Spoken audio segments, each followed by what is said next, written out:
मंच पर उपस्थित आदरणीय अध्यापकगण, अतिथिगण, निर्णायकगण और मेरे प्यारे मित्रों, आप सभी को मेरा आदरपूर्वक नमस्कार।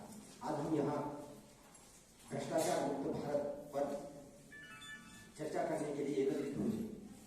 तो भ्रष्टाचार की शुरुआत कब से हुई? प्राचीन भारत में भ्रष्टाचार नहीं था, प्राचीन काल में, लेकिन मुगल परिपालन में भ्रष्टाचार की शुरुआत हुई और ब्रिटिश परिपालन में इसका पालन हुआ। जब आजादी के 1-2 शतक के बाद भ्रष्टाचार ने एक विकराल रूप ले लिया। ये भ्रष्टाचार रूपी भस्मासुर हमारे समाज को, हमारे देश को दीमक की तरह खोखला करते जा रहा है। हमारे नेता कहेंगे, कोई भी स्पीच के लिए आता है, हम भी स्पीच दिया, भ्रष्टाचार मुक्त करेंगे, भ्रष्टाचार मिटा देंगे यहाँ से। भ्रष्टाचार कोई पत्थर या कंकर नहीं जिसको उठा के फेंक दिया। भ्रष्टाचार कभी खत्म नहीं हो सकता, उसको कम करा जा सकता है, लेकिन भ्रष्टाचार खत्म नहीं हो सकता। आज 100 में से 80% लोग भ्रष्टाचारी है। भारत में सबसे ज्यादा भ्रष्टाचार है, किंतु भ्रष्टाचार ज्यादा तो देशों में, पूरे विश्व में भ्रष्टाचार हम कम नहीं कर सकते। मतलब उसको अभी ज्यादातर न्यूजीलैंड में सबसे कम भ्रष्टाचार है, अर्थात भ्रष्टाचार का पूर्ण निर्मूलन नहीं हुआ, लेकिन भ्रष्टाचार वहां पर कम मात्रा में। न्यूजीलैंड, म्यांमार और भारत का स्थान 81 नंबर पे है भ्रष्टाचार में। और एक ऐसा भी देश थे वेनेजुएला बोल के, जहां भ्रष्टाचार सबसे अधिक है। वहां पर क्या होता है मालूम है? वहां की करेंसी नहीं चलती, उसकी करेंसी कोई वैल्यू नहीं है। वहां पे आदान प्रदान, लेन देन के लिए लोग क्या करते हैं? केले, अंडे, छिलके, धान्य देकर एक दूसरे का आदान प्रदान करते हैं, सामान लेते हैं। क्यों? ऐसी भ्रष्टाचार की वजह से हमारे भारत को भी ऐसी स्थिति से गुजरना पड़ेगा। इसलिए भ्रष्टाचार का निर्मूलन हमें भी करना चाहिए, ऐसा कहते हैं। लेकिन हम क्या करते हैं? आज कल परसों मैं भी देखा, ऐसा ही चाय की टपरी पर बैठे बात कर रहे थे कि हमारे देश में भ्रष्टाचार बहुत बढ़ गया है। हमारे देश में अभी जो बाल कार्मिक है वो काम कर रहे हैं, और वही बोलता है छोटू 2 चाय लेके आ। जो वो बोल रहा है हमारे देश में भ्रष्टाचार बढ़ रहा है, बाल कार्मिक है, उन्हें वो जो बाल कार्मिक है उस बच्चे को छोटू 2 चाय लेगा। मतलब भ्रष्टाचार निर्मूलन की शुरुआत पहले हमसे होनी चाहिए। 130 करोड़ भारत मैं हूँ, 130 करोड़ भारत आप है।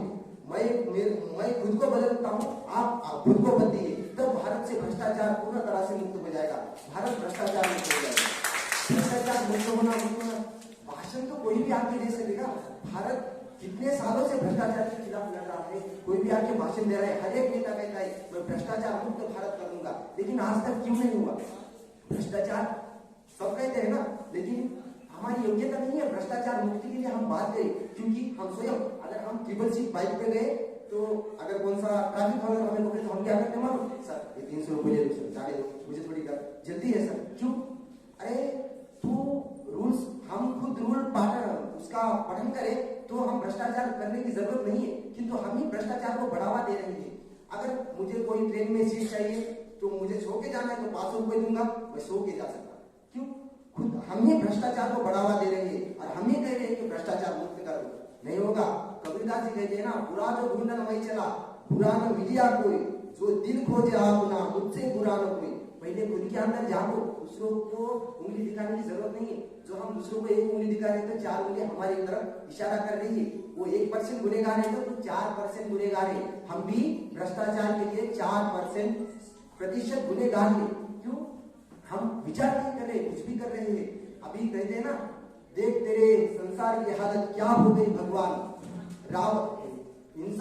रावण बन गया इंसान, मानव बन गया ही हैवान। आज भ्रष्टाचार बहुत ऊंचे स्तर पर पहुंच गया है।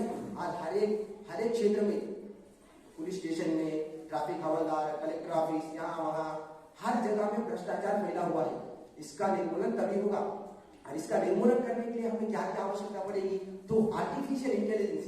अगर कौन सी भी सरकारी दफ्तरों, कार्यालय में आर्टिफिशियल इंटेलिजेंस, मतलब अगर ऑफिसर आया कि नहीं, उसके जो बायोमेट्रिक रहती वो CCTV कैमरे, मतलब सरकारी कार्यालय में काम सही हो रहा है कि नहीं। अगर कोई ले रहा है, पैसे ले रहा है किस काम के लिए, वो भी वो कैमरे में कैद हो जाएगा और हमें पता चलेगा। और तो हमें उसके लिए जो भ्रष्टाचार के खिलाफ बताएगा, उसे हमें पुरस्कृत करना चाहिए, उसे इनाम देना चाहिए। तभी समाज में भ्रष्टाचार के खिलाफ आवाज उठाने की शक्ति आ सकती है।